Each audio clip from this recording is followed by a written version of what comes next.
Flirties. Today, we're joined by Claira Hermet. Claira has built a career inspiring thousands to fall in love with themselves, to embrace confidence, and to romanticize life's everyday moments. And she's here today to have a conversation with us about exactly this. Hi, Claira, and welcome to the show. Hi, thank you for having me.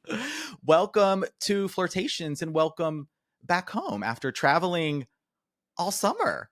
Yeah, I had a lovely time. I can't lie. I was busy romanticizing my life in the Caribbean. Heck yeah, you were. Living your best life. Yes, I was following along on stories. Yeah. What are you up to today? Today I'm back in London, actually. Yeah. But it's been a good day in London. It's nice and sunny. I've been to the gym and trained with my personal trainer. I've got a women's only brunch coming up. So Fantastic. I've been preparing for that. So lots of bits and pieces going. Yeah. Sunny here today in North Carolina as well. Also just got done with the gym, got my workout in, did leg day, which I can't stand, but I did it. That's what I did today as well. my God. And then taught my yoga class. So that helped me get into, podcast mindset. As we're going to be chatting today about self-love, confidence, and romanticizing our lives. But before we get into all of that, or as we get into all of that, I want to get to know you a little bit more. This first question, just how you got started in content creation. Oh God, it's a long story, so I'm going to try and keep it really short. I guess I've been creating content of various sorts for a long time because I started off as a presenter when I was in my early 20s, which happened by mistake because at that point of my life, I was painfully shy and very socially awkward.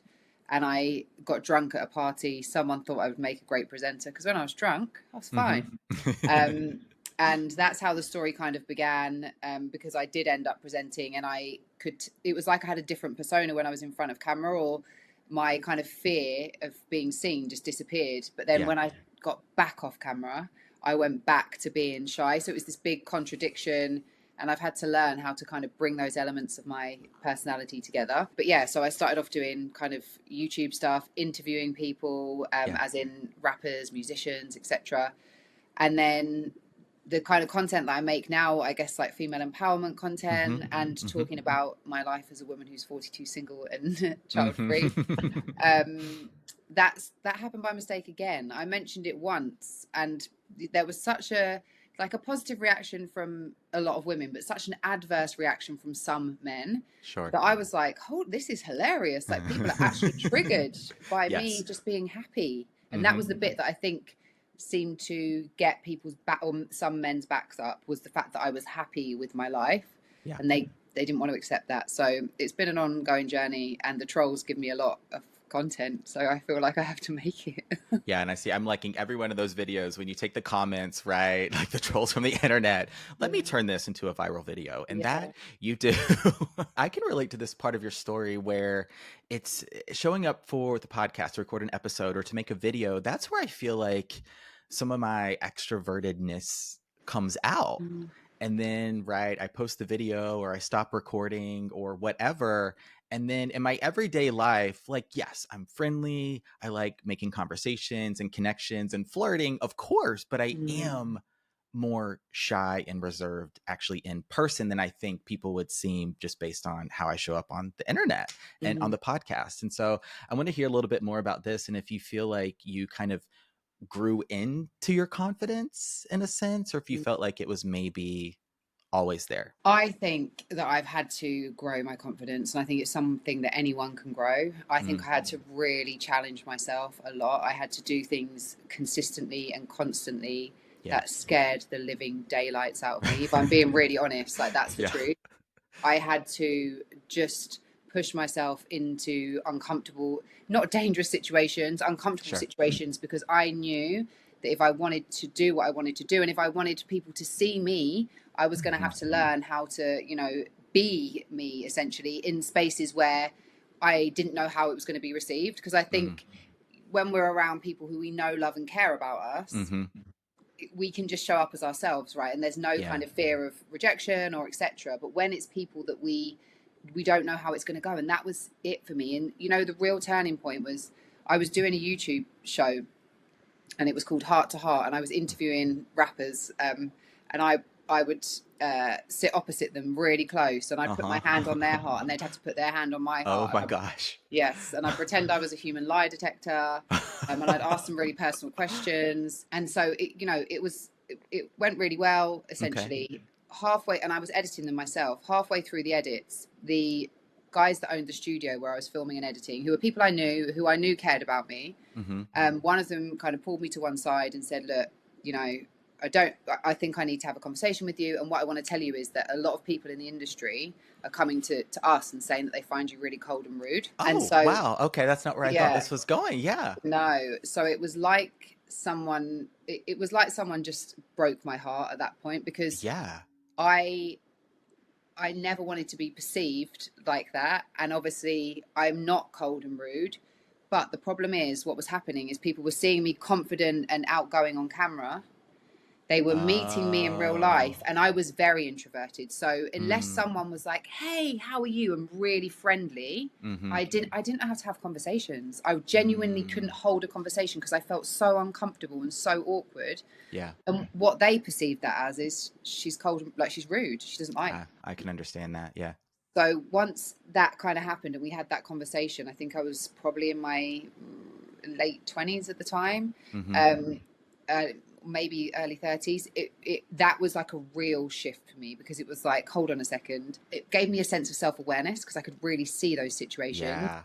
But it was also like, right, how am I fixing this? How am I Okay. changing this? So that was another level up. I think I'd already done quite a bit to get to the point where I was doing what I was doing, because it was Right. so out of my comfort zone. But then that was the point where it was like, no, you have to learn how to be yourself and get comfortable being yourself. Okay.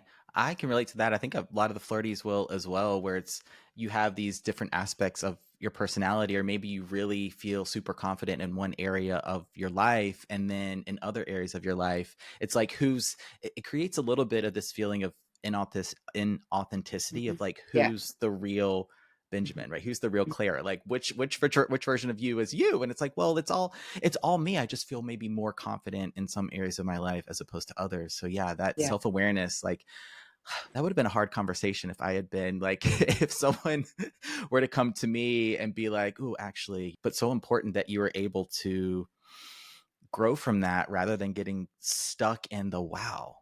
I did. Like, I did go home and not get out of bed for 3 days. I think like sure. I was so hurt and so, Yeah. you know, you know what it is. I realize now, as a coach and understanding NLP, understanding our subconscious mind, Mm, understanding how our subconscious programs and beliefs, impact so much of how mm-hmm. we show up.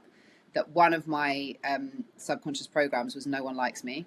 Yeah. And so I carried that belief, and that's why I found it so difficult to have those, because I'd already decided these people don't like me, Mm-hmm. so I want to protect myself. Mm-hmm. So I was kind of like this, whereas I guess stepping on camera, also understanding NLP, there's this thing called mapping. So it's, Mm-hmm. if we want to become a more confident version of ourselves or a more successful version of ourselves, we can look at who is that version of us, what thoughts do they have, how do they spend their time, etc. So it's Yeah. almost like when I stepped on camera, it gave me permission, because it wasn't about me. It was, it was me, but it was about the content.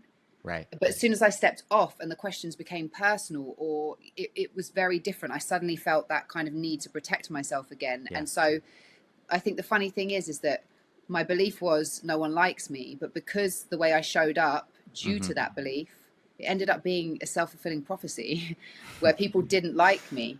Yeah. And that's the power of the beliefs that we hold. They are so powerful. So gaining that understanding as well has been, so helpful.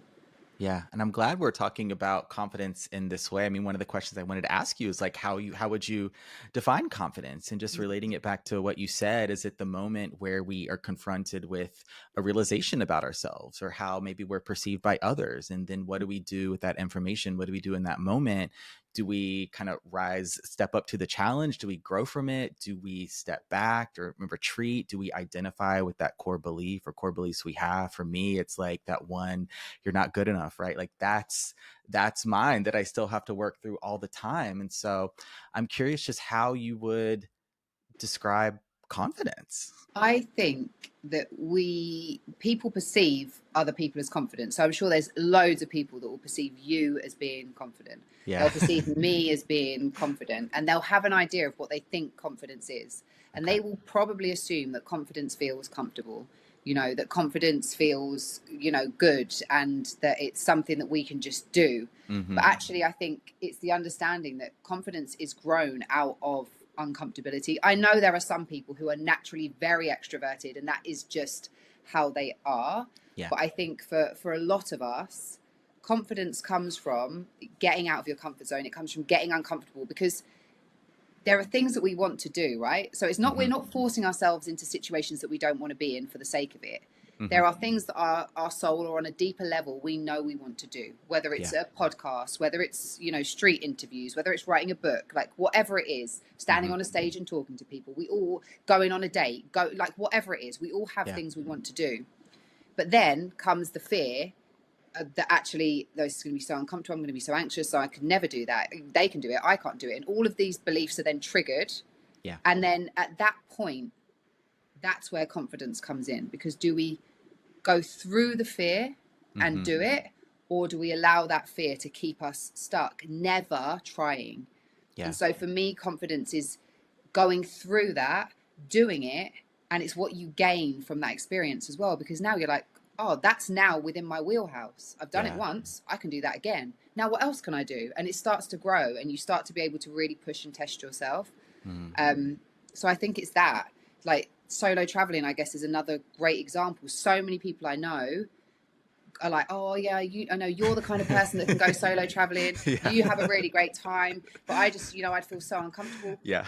I was that person, and I packed up my life in London and went for 10 months because I was my like, gosh. if I don't do it, I'm never ever gonna learn how to get over this. And I did it. Yeah. And it's a lot of people have that fear of that solo travel. It could be like the solo date, right? Taking yourself out to dinner, to a movie, which I do honestly all the time. I kind of always have. I just did it the other weekend, because part of what's coming to mind is we feel like, what are people going to think about me? Are they judging me? Is this cringe, right? Are they thinking like, oh my God, out by themselves, right? Couldn't get a date kind of thing. Do they not have any friends? Detach from all of that. And I think you're highlighting confidence in a couple ways. Like, it could be mastery of a skill, or maybe something you're naturally good at. Like for me, I mean, not to brag, but I'm kind of good at cooking, Clara. I'm kind of just saying, I mean, flirting too, but like cooking, it's always come pretty naturally to me. I know my way around the kitchen. I can put together a recipe. I know my way around the grocery store. I mean, I work at one part-time. I hope I do. And so like, that's something where I feel pretty confident doing it. It's something I enjoy. And I've always been just like, kind of good at. It's a skill that's come naturally. And so that is a way that I can feel confident and build confidence. And yet there's this other part of confidence where it's, you got to run towards the fear, right? You got to do the thing you're scared of and show yourself the way forward. Flirting, dating, solo travel, solo date. And prove to yourself that you're going to be okay. And you will be okay. And that's the thing. Like, I think some people are just like, do you know what, I've tried it and it's not for me. And I totally get that. Like, if it's not your vibe. Whereas I really like my own company. I think the most extreme thing that I've done is taken myself to Paris on Valentine's Day. And I went out for dinner in Paris on my own. And when I went to the restaurant, every single other person in there was in a couple. And then there was me. And, at first, I think it was making me laugh, because I thought they're probably thinking I got stood up. Like, they're probably thinking, it was a set menu. It was so good. I just had like the best time. And after, I think, about 5 minutes, everyone was obviously there with their partners. They were so involved in what they were doing. They didn't care about me. And it was just... So it was, honestly, I just had the biggest smile on my face. And then I took myself to see Moulin Rouge. Like, that was my kind of Valentine's treat in Paris. Stayed in a really cute hotel. But the whole time I was there, I was just like, this is amazing. So much fun, and it just was kind of like, it made me feel unstoppable. So I'm like, if I can do this, then I can do anything. Heck yeah. Self-confidence, self-love, and romanticizing your life. How cool over there in London that you can just like be in Paris. Nip over to Paris, What? I cannot conceive of that here in the States. I mean, I could zip up to, I could fly to New York. I could be there in like a couple hours, 2-3 hours from where I live. But to be in Paris, that would be so amazing. And the best thing was I just got on a train. Wow, that's really, really cool. When you come here, I'll take you to Paris. We'll go. Would love that. I have not been to Paris. I have been one time. I did a study abroad in France in high school for a Oh, summer and stayed with a family. I had three brothers, and then I didn't know, but like, so my host mom was talking with like some of the other host moms, and I got this through like, the telephone line and stuff, like just feedback, like how my host mom always got the gay kid. And she was telling the other moms, I got another gay one. Anyway, but I did but spend a little bit of time in Paris on that trip. We got to do a week, and it was amazing. such a Yeah. cool city, isn't it? So I want to, talk a little bit now. I mean, self-confidence, but then also self-love, Mm. because Lord knows if you're on the side of dating, Instagram, TikTok, YouTube, whatever, right? Just love yourself, choose yourself. Yes. And we can sometimes get into a trap of feeling like, well, do I not love myself enough? Mm. Am I not doing enough? Kind of, where's my person? I feel like I am choosing myself if we're single. So I want to stay here for a little bit and just talk about how you would describe self-love.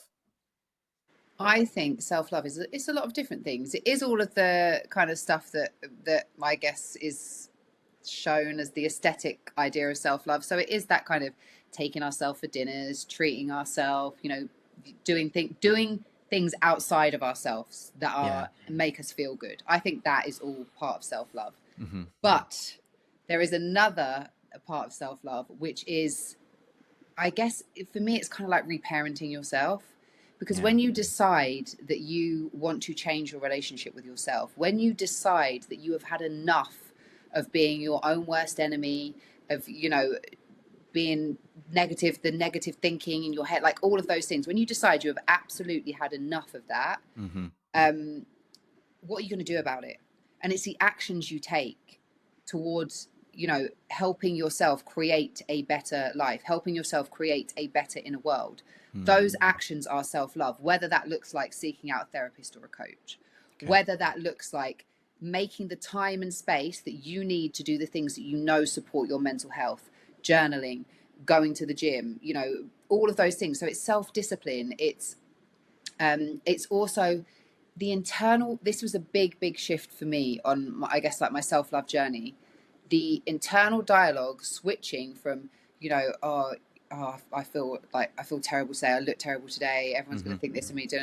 And that obviously just making you feel worse and worse and worse. Yeah. To cultivating an internal dialogue that hears that and says, not today. We are not doing this today. No, thank you. And that no, not today, being able to, really step in and not allow yourself to go on that spiral, because we are thinking the same thoughts in general over and over again. And for most of us, the majority of them are negative. It's, it's the way that the human mind works, but we can gain self-awareness. We can choose to think different things and thus feel different things. And to me, that is self-love, like getting that self-mastery, the ability to be able to say, I am not doing this to myself today. I'm not. Or when my anxiety comes up, I am not going to just go out into the world feeling like this. I'm going to sit and do breathing exercise. I am going to reinvest into myself, and I am going to change how I'm thinking and how I'm feeling. Okay. That's self-love to me. Okay.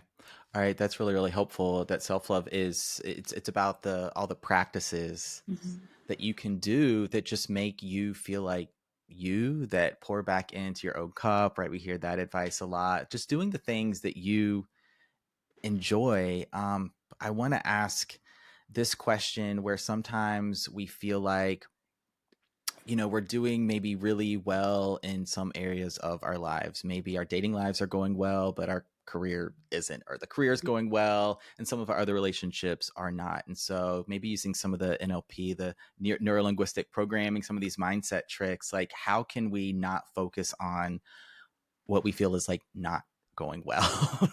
Right. Well, I think in essence, like sometimes we do have to focus on it, because it might be that there's like lessons there for us. It might be that, I think just kind of avoiding it isn't necessarily the best thing to do. But I think what you mean is that because it seems to be louder than the good stuff, right? Yeah. So it's almost like it demands more of your attention. So what you're seeing is it's an unbiased representation of your life, because you're focusing on the part that right now isn't going so good, so much that Mm-hmm. you're not noticing what is going so good.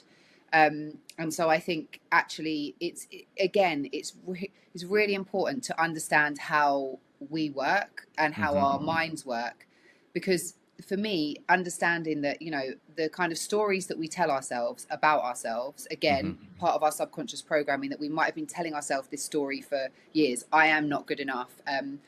A big one for me is I can never have what I want. And it took me ages to understand that that was my belief. But when I did, I Yeah. was like, oh, now so much makes sense. Yeah. But we are telling ourselves these stories. And because the way our mind works, we can't, there's millions of bits of information coming at us every second. We cannot possibly observe or process all of those bits of information.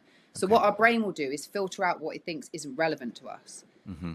And it will just allow in what is relevant to us. And very often that is what backs up the story that we are telling ourselves as well. So we're Okay. not seeing the true picture or the true reality. We're seeing, a version of it through our own filters. So, you know, I think that's why people talk about kind of having a gratitude practice, or actually sitting down and realizing and acknowledging the things in your life that are good. Because when that starts to become, you know, part of your story and part of how you see yourself, you're going to start to notice more of that. Was it that it was never there before? Or was it that now you're capable of seeing it? Because say you're having a bad day, for example, I don't know, you spilt your coffee on yourself and you're just like, oh, you get out the Happens to me car. all the time. I mean, I just laugh about it now, but you know, you could be Yeah. really like annoyed about it, and then you trip up the curb and Mm-hmm. someone says something to you that's nice, or they smile at you, you completely miss it because you're so in Yeah. your head, you know, so you're not really having that awareness. So I think that if you find yourself, this is where the self-love comes in. If you find yourself focusing on the things in your life that aren't going right, Yeah. it's about like sitting down and having a management meeting with yourself and being like, hold on a second, no, like we're not doing this. Number one, we're not doing Yeah. this. And number two, what's the truth here? You know, Yeah. where are the areas of our life where we are doing well? And Okay. again, self-awareness, I will go on about it till I'm blue in the face, because if you don't know it's happening, you can't change it.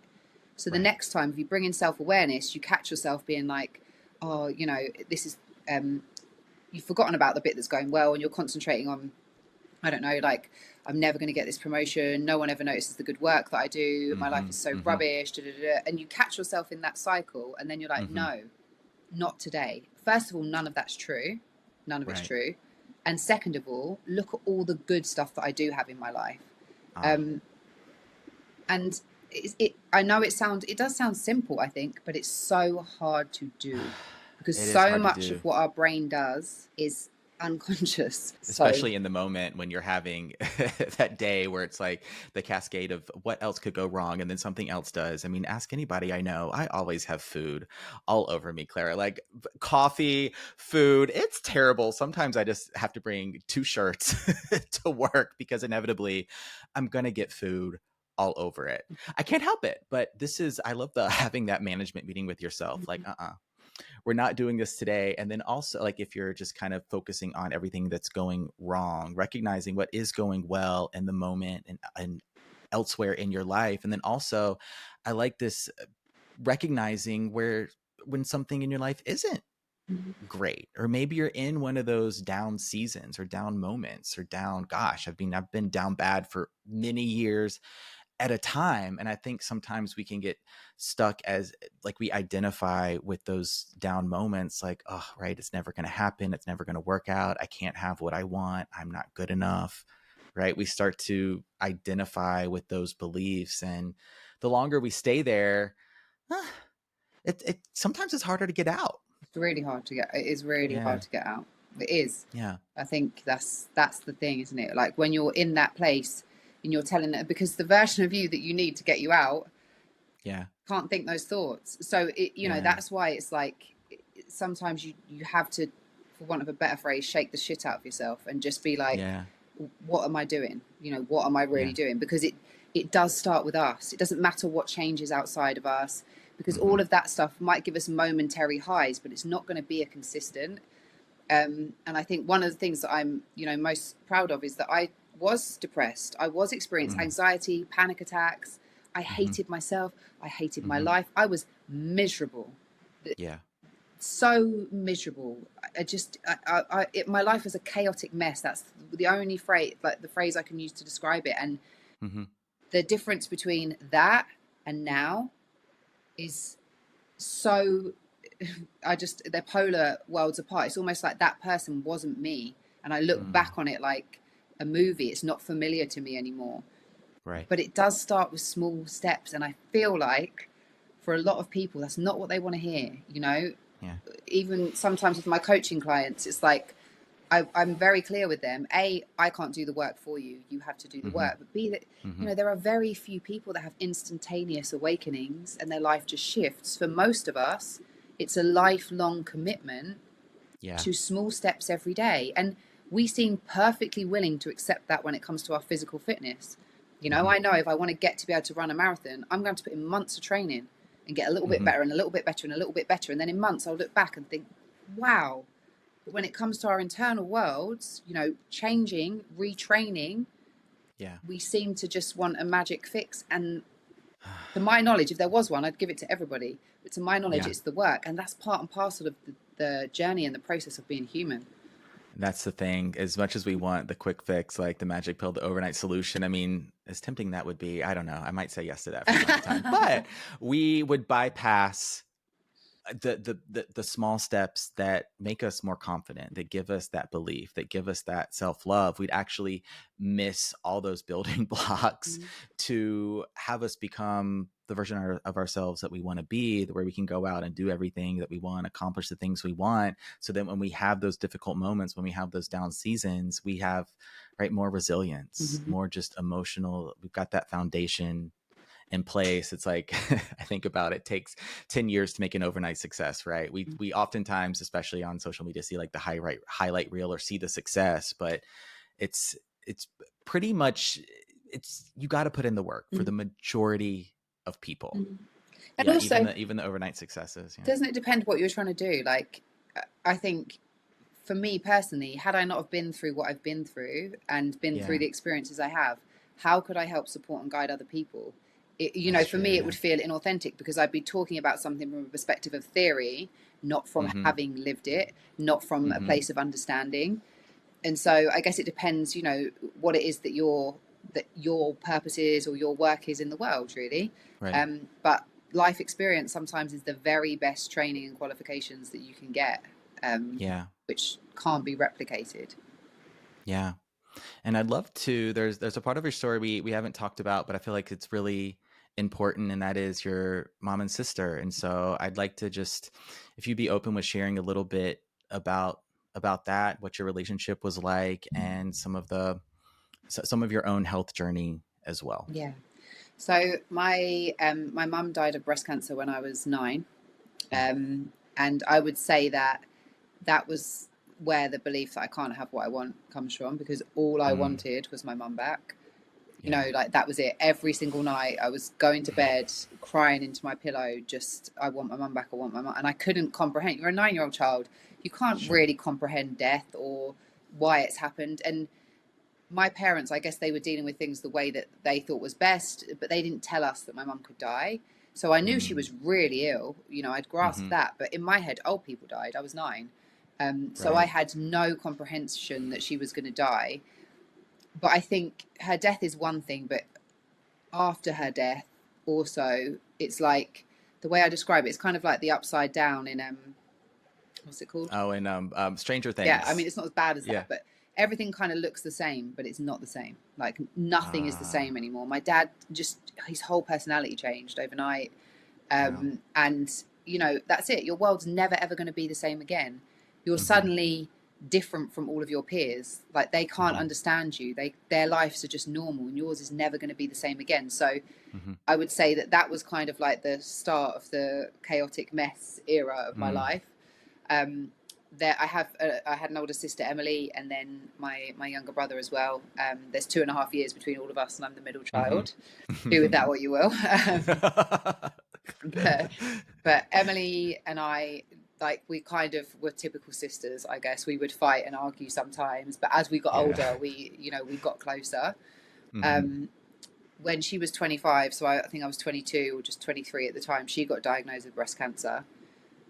And I think at that point I had just started to get my life together, because I'd experienced eating disorder. It was just chaos. And I just started to get some kind of regular balance into my life. I had a job, I had a mortgage, like life was okay. Everything was balanced. And then obviously Emily comes along and she gives me this news, and it just absolutely whooped me. And that is when I started experiencing anxiety, vertigo, so like kind of just feeling off balance all the time, and then massive panic attacks, which at the time I would not acknowledge were to do with my mental health. I thought I had a brain tumor, I had something else, and trust me, I went through everything. I paid for brain scans because I was convinced there was something physically wrong with me, and this wasn't an emotional issue. And my sister was ill for 6.5 years. She had a really aggressive, fast-growing form of breast cancer. So whatever they did, it would come back. And then she died when I was 28. And I just, like, when I kind of talk about it, like I said, it almost feels like it's not, I know it's my life, but it also feels like it's a bit, I feel a bit detached from it, not from my mum and sister, but from the pain of what that experience was, because it was brutal. And when someone is that sick, you don't have time to comprehend like what might happen after they die or how you're going to feel, because you're just trying to deal with what's happening day to day. And it was just it was brutal, but it was the time in my life where everything shifted and changed, in a sense that I didn't know how to talk or communicate about my emotions at that point. I didn't know how to ask for help. I'd never really grieved my mum. It wasn't even a word when I was a kid, grief. There was no therapy, there was no nothing. We just carried on. So I think there was a lot there, and I started opening up to my friends, because I had to. I couldn't. I was going to sink if I didn't, do something. I wasn't going to be, I wasn't going to be here. And not to say that I was, kind of suicidal, but I think that I felt like I just didn't want to exist. That's the way that I'll explain. Like I just want to disappear. And then I randomly interviewed an American singer whose manager happened to be a life coach. Love the way these things happen.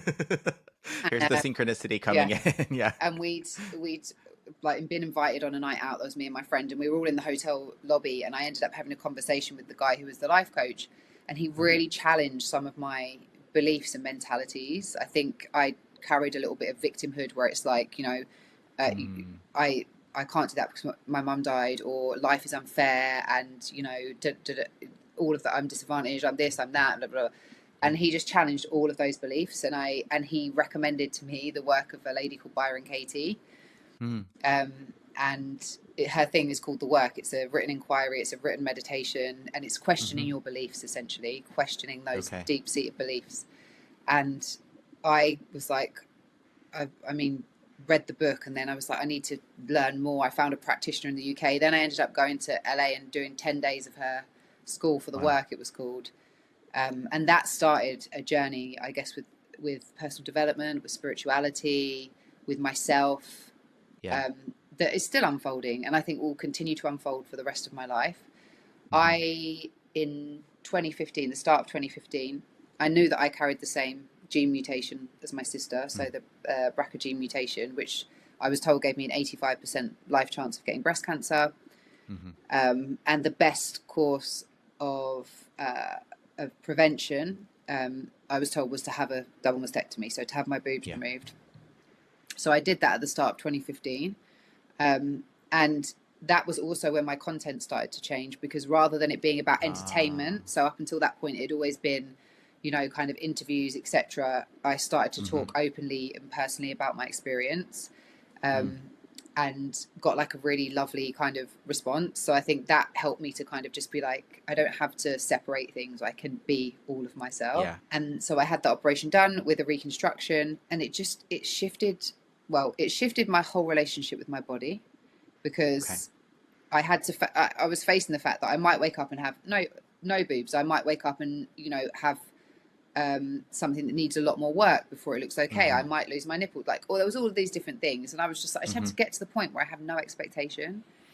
Mm. And I think it really made me understand that I am, my worth and value is not my physical body. Yeah. And actually, my physical body, even though over the years I'd been so cruel to it and so horrible with the eating disorders and the hatred that I kind of Mm-hmm. had towards it, it's been my best friend. Like, I Yeah. can't do it without you. Everything I've wanted to do, that's from a half marathon to a this or a that, it's my body. We're a team in this Mm-hmm. life until, it comes to the end. So hugging my friends, going, like, all the things I love, I can't do any of it Yeah. without my body. And that Right. shift from a thing that needs to look a certain way to my friend who is actually looking after me and looking out for me was Mm. huge. But yeah, and then a year after that is when I quit everything and went traveling, because I just was like, I don't know who I am, I don't know what I'm doing, I don't know. And I was 32. I think for a lot of people that's when they're kind of maybe having more structure, and I was like, nah, I'm gone. Yeah. So, but Yeah. Mid-30s is when I said no more structure for me either. you know what I mean? We kind of went the opposite. Yeah, but it's why Mhm. not? Like, why not? Yeah. Because I think so many people stay in things just because they feel they have to, or they're supposed to, because they're a grown up and this is what grown ups Right. do, rather than just following your intuition and That's pursuing the right. things that make you feel good and alive. Yeah, and we're going to conclude on romanticizing our lives here in a moment, but just wanted to thank you so much for sharing that. When I learned this about you and I've listened to some of the interviews you've done, I resonated with a lot of what you had to share, even though I haven't had those personal experiences. I think a lot of us can get, like, we don't talk about the grief. We don't talk about the loss, if it's of a family member, of a loved one, maybe the loss of a sense of self, Mhm. of just how we maybe weren't showing up the way we wanted to show up, if we were really struggling with confidence in different areas of our lives. And then we can kind of identify with this victim mentality. Thank you for sharing that. And I wanted to follow up here. I was curious about how you started to become more open with your thoughts and emotions, with your experiences, with being more vulnerable, but just how you started to cultivate more connection is where I'm going with the question. I think, I feel like I do it for, I think it's part of it's for myself, because I don't Mm, have my mum, I don't have mm, my sister. I felt like for a long time, like, I don't know how to be a woman. I don't even know what that means or mm, what that looks like. I don't have, no, I had, my grandma was amazing when she was alive, but she was a grandma, not like, and her life experience was very different to what mine is growing up in this time. mm-hmm. Um, so it wasn't like I could speak to her about life, or I don't know. I just felt like I was always, something was missing, and it just always felt uncomfortable. Yeah. And I think that it was it's a form of acceptance of myself, but Mm-hmm. it's a form of, of also understanding, getting to understand myself as well, I think, more and more.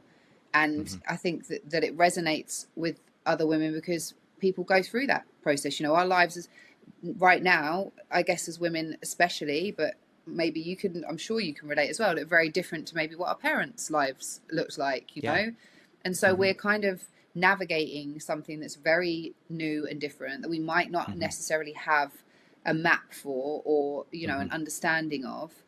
And so I guess it's, for me, it's been like part of that as well, part of kind of going through my process. And I always think I do things in hindsight, so it's like I go through something, and once I've worked it out, I will then, want to create content about it, because I'm like, look, you can Ah. get through it, or you can do it like this, or you can feel like this, or you can, Mm-hmm. and it's like for me, I found a solution that works, and I want to share that solution with other Sure. people. I don't know.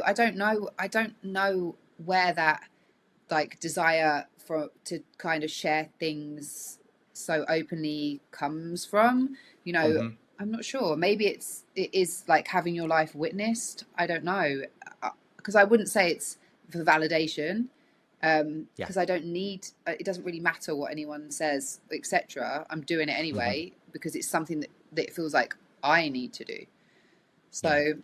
I don't know if I have And that the makes answer with that. Well, that makes sense to me. As just a little bit ago, you were talking more about kind of in your early 30s, kind of like bucking the traditional trends Mm. and doing the solo travel and more so trusting your intuition. And I wonder if that's part of what this is just starting to share more and seeing the results of that as we're talking about detachment a little bit. But I mean, your community on Instagram, over 100,000 strong at the time of recording. And I mean, I watch your videos and I see the comments, and so many people relate to your experiences and just love how you talk about confidence and self-love and body confidence and romanticizing your life. And I think you're just, because a lot of people don't talk about these Mm. things all the time, right? Or wherever they may be in the world, they might not have the close friend or someone they feel like they can just have those conversations with. And Mm. so I think you're giving validation to a lot of people's lived experiences and just following that following that inner voice, right? Which Yeah. is something we all want to do. We want to learn how to trust ourselves more, which is a Mm. part of this confidence and self-love piece for sure. Yeah.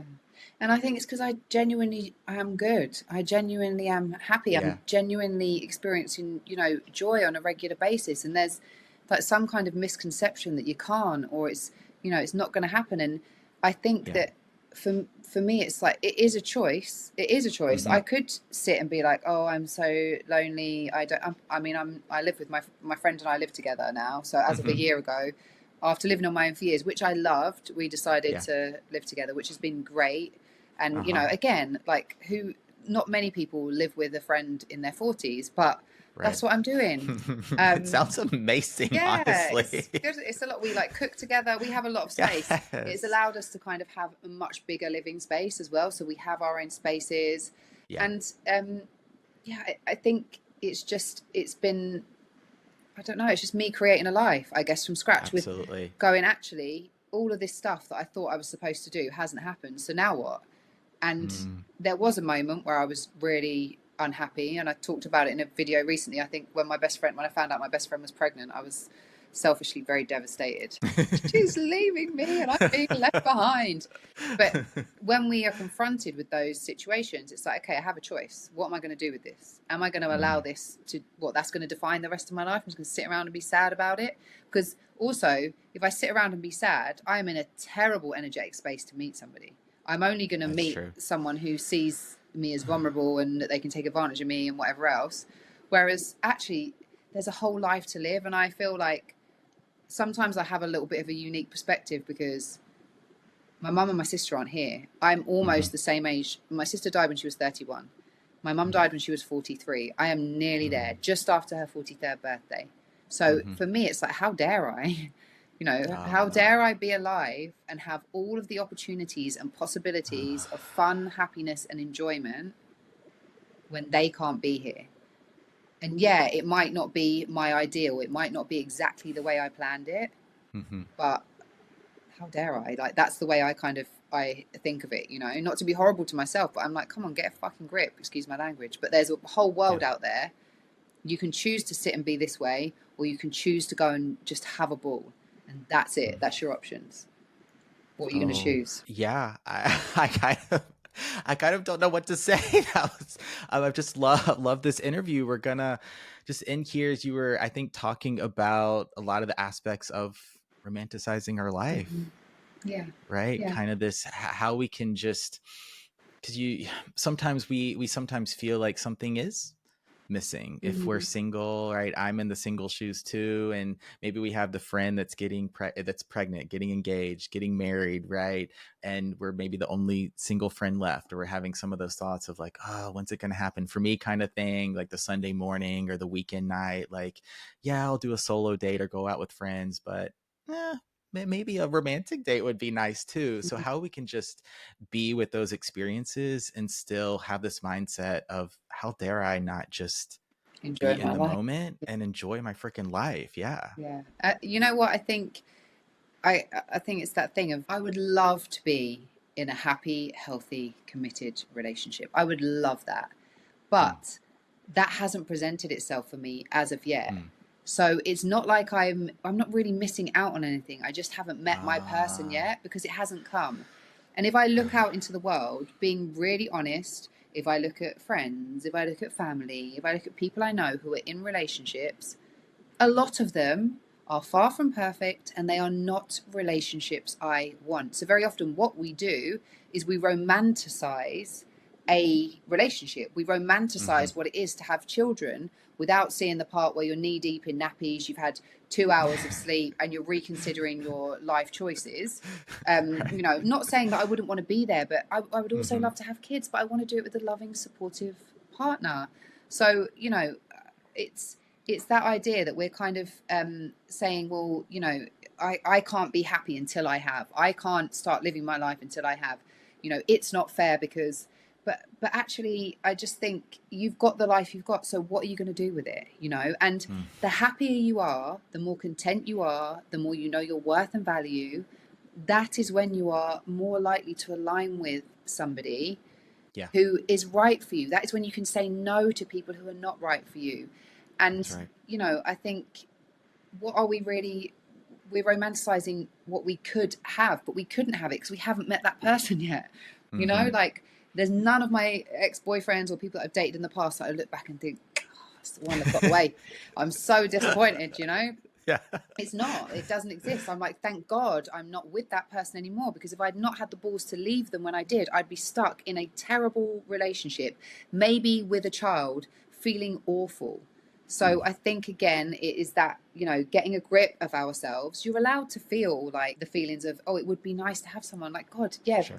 you know, kind of physical intimacy, having a hug, like all of those things, like I miss, and they are beautiful and they are wonderful things. And I think romantic relationships can be beautiful, wonderful things. But if you haven't met your person yet, then that wasn't even an option for you. So chill, enjoy what you have got right now. You know, really make the most out of it, especially if you've got great friends. Like, invest in your friendships, cultivate new Yes. ones, go and do and see things that you wouldn't be able to, and just start to create the kind of life that you would like to live with somebody else, you know. Yeah. And then I fully believe that people can call me delusional, crazy, whatever they want, that I'm going to meet my person. Like, I'm not hopeless. I am a hopeful romantic through and through. And I absolutely, Yes. like, it excites me. I find it, you know, I'm just like, it's going to happen. It's just a matter of Yes. timing. So relax, you know, relax. Ah, thank you for checking me, Clara. Helping me reframe what it means to romanticize our lives. And yes, telling me to chill here. Really, really helpful, because I'm a hopeful romantic too. I definitely identify with that. A little bit delulu as Yeah, well, as I think some of the flirties are. I mean, we gotta be. you have to We gotta be a be. little And you have bit. to believe in love. You know, like, love is a beautiful, wonderful thing. It really It is. And I is. do think that someone exists for all of us. But there's 8 billion people on the planet. All of our timelines can't be the same, you That's know? true. And Mm-hmm. I really, truly believe, as I've heard from even some people who follow me, have very kindly told me Mm-hmm. about their love stories. When they look back now, they are like, oh, that's why everything happened. And now it makes sense. And So now it makes sense. Yeah. here we are, you know? And I'm sure you'll find your person, I'll find my person. We can all go to Heck Paris yeah. together. I was gonna say that maybe they're in Paris right now on their own solo date. Yeah, It's possible. exactly, exactly. And that's a This beautiful is thing. Yeah, this has been, I've just loved chatting with you. I want to send the Flirties your way to your socials to check you out. Yeah, where can they find you and follow you on the internet? So I am Miss Claira Hermet on Instagram. Yes. And then on TikTok, just Claira Hermet. They're my 2 main platforms at the moment. There might be some YouTube stuff coming up, but I'm just working on Okay. exactly what that is before I start creating it. So for now, it's those 2 platforms. But I have loved this. You're a very, very Yeah. good podcast host. Oh my gosh. Thank you. And for the Flirties that want to sign up for some one-on-one, are you accepting new clients? I am currently accepting new clients as well. So all of the stuff for that is in the bio on my Instagram. Yeah. So it's all there. Fantastic. It's just filling out an application form. And then I have a call with everyone, like an introductory call. It's absolutely free, but Yep. I think a coaching relationship is like any other relationship. You have to make sure, I want to know that I can help you, and I want you to feel like I'm the right person to help and support you. So that's the way that I do things. And then, yeah, I have some events coming up. And also, I'm doing a trip abroad next year. So Ooh, I'm very excited where? about that. We're going to my favourite place in the world, St. Vincent and the Grenadines in the Caribbean. So Okay. Is that going to be like a retreat style with So other women? yes, so it Okay. is. It's not so much a retreat because Uh, yes, there is a focus. There's a focus on well-being. There is kind of we're having like opening circles, closing circles. We're having stuff, kind of journaling in the morning, etc. okay. There's some yoga, but for the most part, it's also a holiday. So there is beach days, there are boat trips, there are Mm, hikes. Some stuff is optional. So again, like if you don't want to okay. get up early in the morning and come do journaling, you don't have Uh-huh. to. But if you do, and that's your vibe, and you're really invested in that, then do. But it's just going to be, it's my favorite place, and I'm just so Oh, excited to take people and show people because it's so beautiful. heck yeah. That sounds like my kind of vacation. Some yoga and journaling in the morning, but also a chance to sleep in if I want to, and then hit the beach later. Yeah, exactly. And also, I That think sounds amazing. even with my the women's only events, it's kind of like girls and gays. So maybe I should make that because I've had like gay guys at my events before. I could come. Yeah, exactly. So If you need a yoga teacher, let me know. I'm pretty good at teaching. woohoo! It's all coming together. But I think I don't know. I don't necessarily openly talk about that. But the brunches we've Yeah. had everyone that I've done, we've had like one or two guys who just show up with their group of friends. Oh my gosh. And That's so funny. it's so much fun. It is though. But I think it's a space. I think the difference is like creating a space of like safety where Yes, women feel comfortable. And I yes, guess when you have heterosexual men, it just changes. It completely changes the vibe. And it does. when it's the way it is right now, it is so funny. And women just really let loose because there's, that people always talk about. A guy said this to me today on Instagram that I was in the video. I was wearing a bikini and showing my ass for male attention and da da da. And I was like, I'm just Okay. existing in my body. Like Literally, you're like, sexualizing me, bro. Like yeah, that's the problem. But yeah, so I think that kind of idea of the fact that if heterosexual men weren't around, I would just walk around naked all the time. I'd be so comfortable yeah. because but Hmm. unfortunately they are, and it's how they interpret that nudity. So I guess it's a similar kind of thing. It's just like when there's no men there, women are wilder than they would be if there was. That's the point I was trying to get to. There's more twerking, there's more all kinds of Yeah, stuff much going. more open, more freedom because it's yeah, yeah, I completely get that. So creating that safe space, maybe a couple gays there Yeah, that like to let loose and twerk as well. I yeah, know a few of exactly, those. exactly. Always welcome. Well, I will have all those links in the show notes below for this episode. Claire Hermet, thank you so much for being on Flirtations today. Thank you. I appreciate you. Now I need to get some flirting lessons because I'm not very good at that. That'll be part two on flirting.